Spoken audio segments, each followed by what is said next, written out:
Hook. She stood in court, hands trembling, eyes full of tears, accused of stealing from a millionaire she had served for years. The whole world had turned against her, until one quiet voice from the back of the courtroom said, "Objection, Your Honor." And that voice changed everything.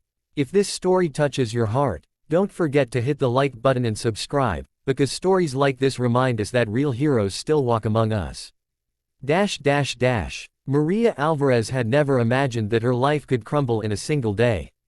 She'd worked as a maid for the wealthy Lancaster family for almost 6 years, honest, loyal, and quiet. Her days began before sunrise, scrubbing marble floors and ironing designer shirts, and ended long after the house went silent. She didn't complain, not even when they spoke to her like she was invisible. But one morning, her world shattered. A diamond necklace, worth nearly $200,000, went missing. And before Maria could even understand what was happening, police officers were at her small apartment door, handcuffing her in front of her little daughter, Sophia. Her daughter screamed, "Mama, no." Maria tried to hold her, but the officers pulled her away. "I didn't steal anything," she cried. "I swear." The millionaire, Charles Lancaster, claimed he had proof, security footage showing Maria entering the study moments before the necklace vanished. But what the footage didn't show was what happened after. No one cared about that part. At the courthouse, Maria stood alone.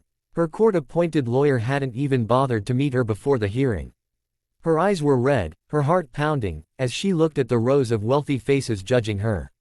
The prosecutor sneered, this woman was trusted, and she betrayed that trust. People like her think they can take from those who have earned their fortune. People like her. Those words burned deep. Maria looked down, holding back tears. Her hands were shaking, clutching the small cross pendant around her neck, the only thing she had left from her late husband. That's when he appeared. In the back row, a man stood up. Tall, broad-shouldered, with quiet, steady eyes. He wore a simple shirt, sleeves rolled to the elbows, a military tattoo faintly visible on his forearm. No one noticed him before. But when he spoke, the whole courtroom fell silent. "Objection, Your Honor," he said calmly. The judge frowned. "Sir, who are you?" He stepped forward. "My name is Jack Turner. I'm a single father, and a veteran. I'm also a licensed legal consultant. And I'd like to speak on behalf of the defendant." The room murmured. The prosecutor laughed. "You're not her lawyer." "No," Jack said, meeting his eyes. "But I've seen enough injustice to know when someone's being railroaded." The judge, curious, allowed him to continue. And that's when everything began to change. Jack approached Maria slowly. "Miss Alvarez," he said softly. "You didn't take that necklace, did you?" She shook her head, tears streaming down her cheeks. "I would never steal. My daughter, she needs me. Please believe me." Jack nodded, then turned to the judge. "I request permission to present evidence." Something the prosecution conveniently overlooked. He walked to the screen where the security footage had been shown earlier. "This is the video they claim proves she's guilty. But if you look carefully," he tapped the screen, "you'll see a reflection, right here in the glass cabinet behind her." Everyone leaned closer. Jack zoomed in. The blurry reflection of another person could be seen entering the room, wearing a dark suit, not a maid's uniform.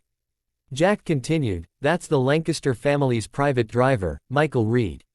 He entered moments after Maria left. And, if you compare timestamps, the necklace disappeared after his visit." The prosecutor turned pale. That's impossible." Jack smiled faintly. "Not impossible. Just inconvenient for your case."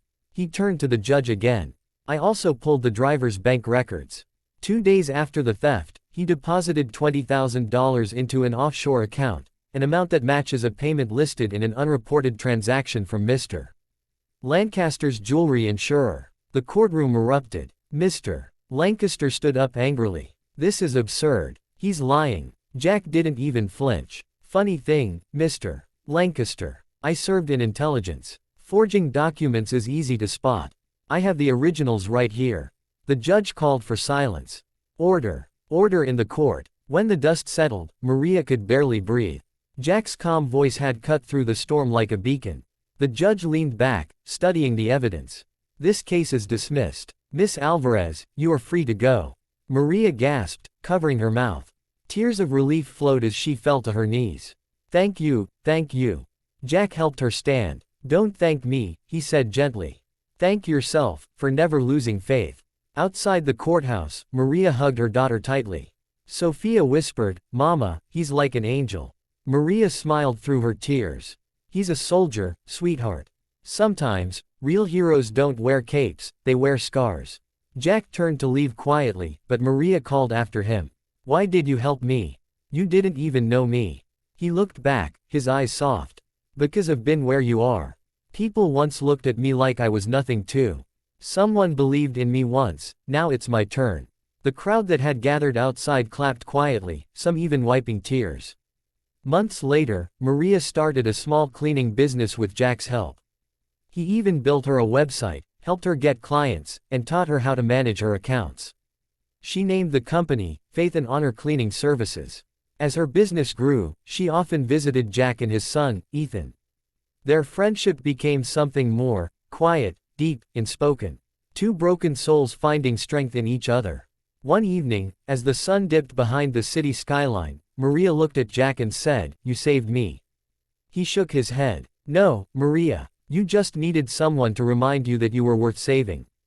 And for the first time in years, she believed